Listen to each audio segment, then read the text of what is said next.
Hey, y'all. Should probably stop flopping down on that. I feel like it pushes it back every time. C'est la vie. C'est la vie. Hello, little fly.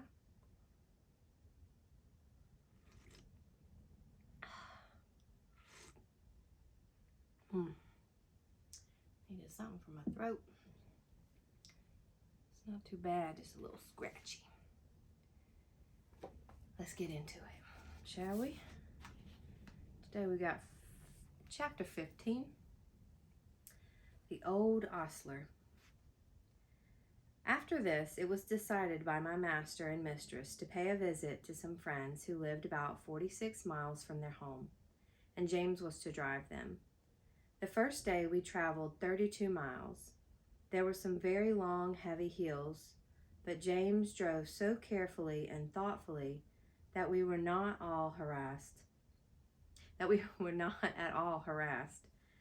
He never forgot to put on the drag as we went downhill, nor to take it off at the right place. He kept our feet on the smoothest part of the road, and if the uphill was very long, he set the carriage wheels a little across the road so as not to run the back, and gave us a breathing. All these little things help a horse very much, particularly if he gets kind words into the bargain. We stopped once or twice on the road, and just as the sun was going down, we reached the town where we were to spend the night. He stopped at the principal hotel, which was in the marketplace. It was a very large one. We drove under an archway into a long road, at the further end of which were the stables and the coach houses. 2 ostlers came to take us out. The head ostler was a pleasant, active little man with a crooked leg and a yellow striped waistcoat. I never saw a man unbuckle harness so quickly as he did, and with a pat and a good word he led me to a long stable with 6 or 8 stalls in it and 2 or 3 horses. The other man brought Ginger. James stood by whilst we were rubbed down and cleaned. I never was cleaned so lightly and quickly as by that little old man. When he was done, James stepped up and felt me over, as if he thought I could not be thoroughly done, but he found my coat as clean and smooth as silk. Well, he said, I thought I was pretty quick, and our John quicker still, but you do beat all I ever saw for being quick and thorough at the same time. Practice makes perfect, said the crooked little ostler. We might not would call him that today. And 'twould be a pity if it didn't. 40 years practice and not perfect, that would be a pity.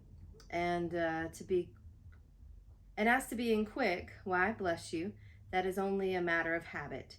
If you get into the habit of being quick, it is just as easy as being slow. Easier, I should say. In fact, it don't agree with my health to be hulking about over a job twice as long as it need take. Bless you. I couldn't whistle if I crawled over my work as some folks do.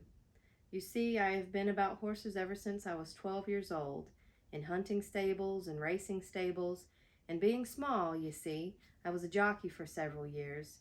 But at the good wood, ye see, the turf was very slippery, and my poor larkspur got a fall, and I broke my knee, and so of course I was of no more use there.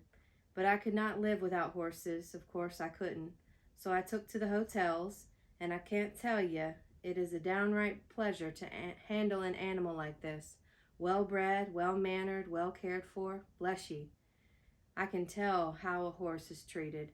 Give me the handling of a horse for 20 minutes, and I'll tell you what sort of groom he has had.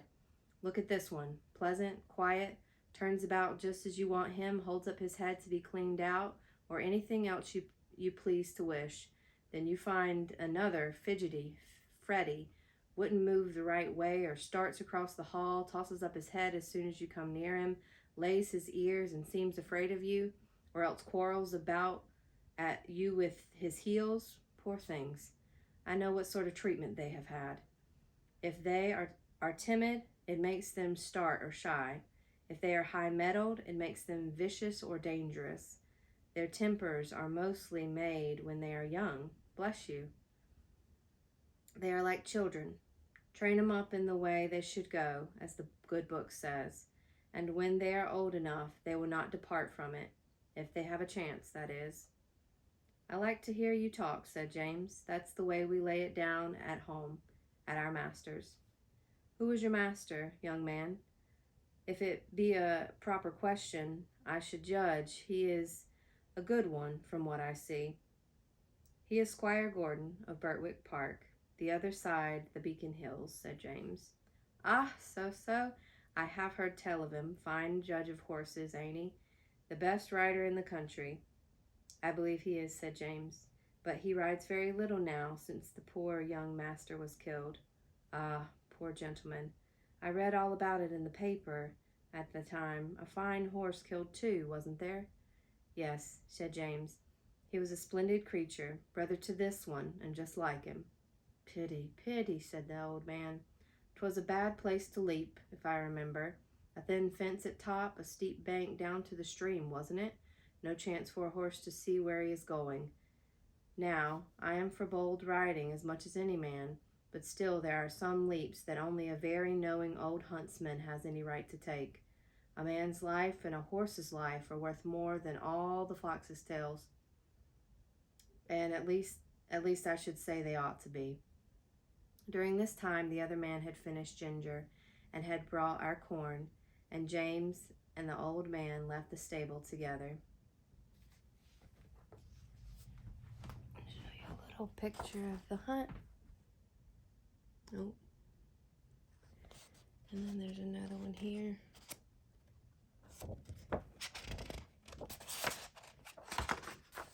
That's, looks like it might have been when the old man was a jockey.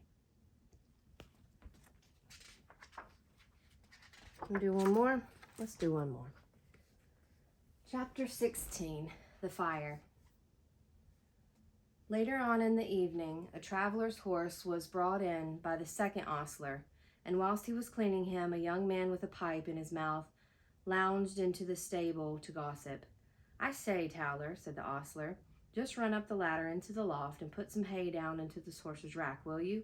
Only lay your pipe down. All right, said the ostler, and went up through the trap door, and I heard him step across the floor overhead and put down the hay. James came in to look at us the last thing, and then the door was locked. I cannot say how long I had slept, nor what time in the night it was, but I woke up very uncomfortable, though I hardly knew why. I got up. The air seemed all thick and choking. I heard Ginger coughing, and one of the other horses moved about restlessly. It was quite dark, and I could see nothing but the stables very full of smoke, and I hardly knew how to breathe. The trap door had been left open, and I thought that was the place it came through. I listened and heard a soft rushing sort of noise and a low crackling and snapping. I did not know what it was, but there was something in the sound so strange that it made me tremble all over. The other horses were now all awake. Some were pulling at their halters, others were stamping. At last I heard steps outside, and the ostler who had put up the traveler's horse burst into the stable with a lantern and began to untie the horses and try to lead them out, but he seemed in such a hurry and so frightened himself that he frightened me still more. The first horse would not go with him. He tried the second and third. They would not stir. He came to me next and tried to drag me out of the stall by force. Of course, that was no use. He tried us all by turns and then left the stable. No doubt we were very foolish, but danger seemed to be all around, and there was nobody who we knew to trust in, and all was strange and uncertain. The fresh air that had come in through the open door made it easier to breathe, but the rushing sound overhead grew louder, and as I looked upward through the bars of my empty rack, I saw a red light flickering on the wall.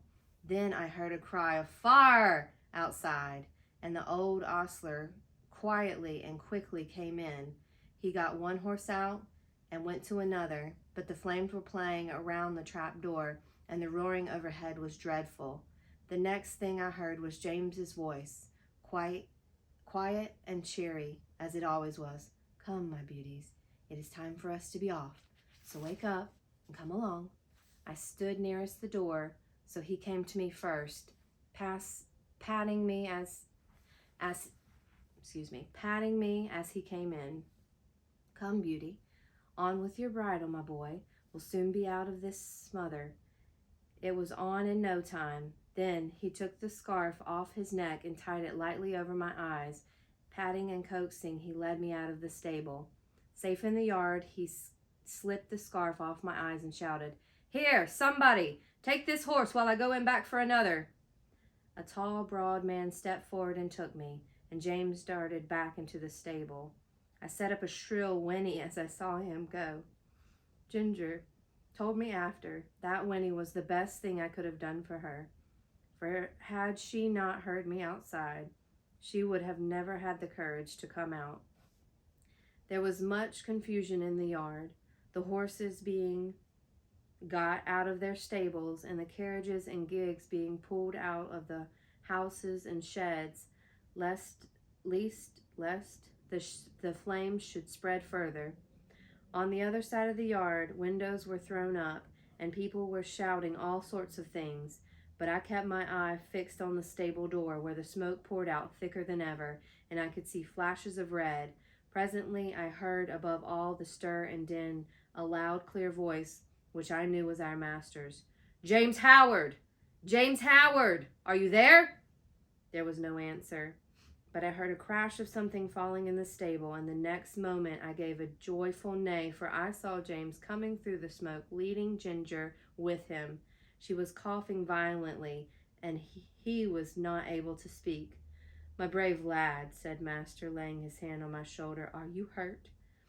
James shook his head, for he could not yet speak. "Aye," said the big man who held me, "he is a brave lad, and no mistake." "And now," said master, "when you have got your breath, James, we'll get out of this place as quickly as we can." And we were moving towards the entry, when from the marketplace there came a sound of galloping feet and loud rumbling wheels. "'Tis the fire engine, the fire engine!" shouted 2 or 3 voices. "Stand back, make way!"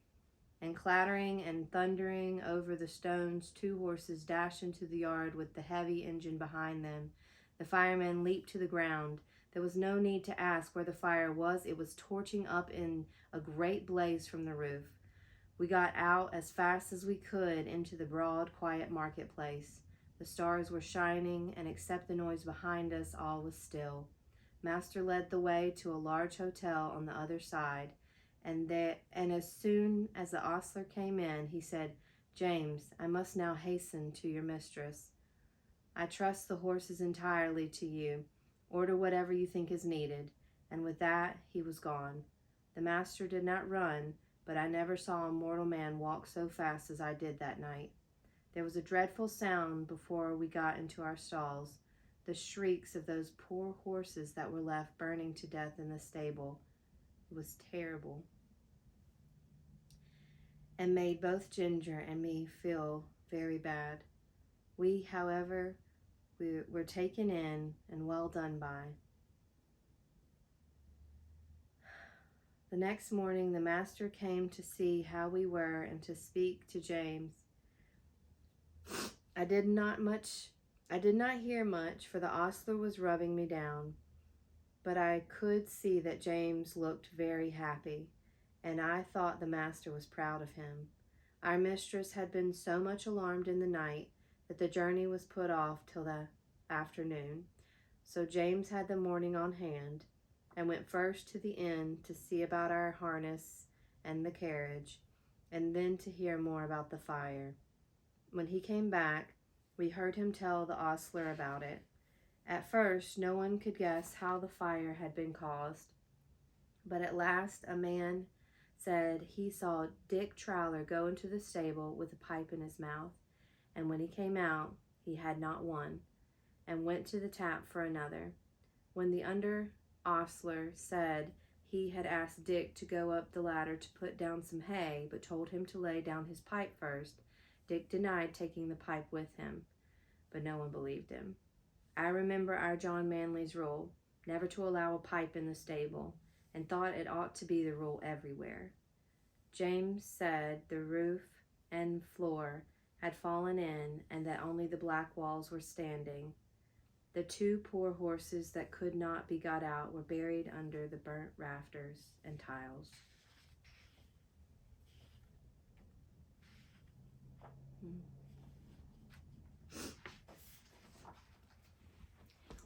Two more pictures.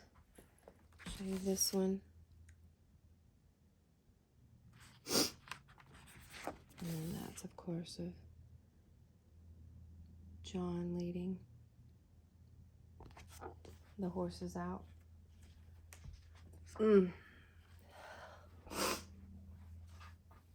That's a hard chapter to finish on, and I'm sorry that I have to stop there. But I do. So if you're like me, maybe just feel it and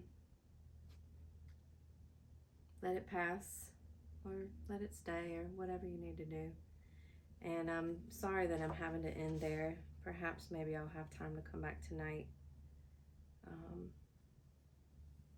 Or hopefully, you know, by the time that you're seeing this, hopefully there'll be something posted so you can keep going. But thank you. Thank you for staying through to the end if you did. And I'll see y'all later.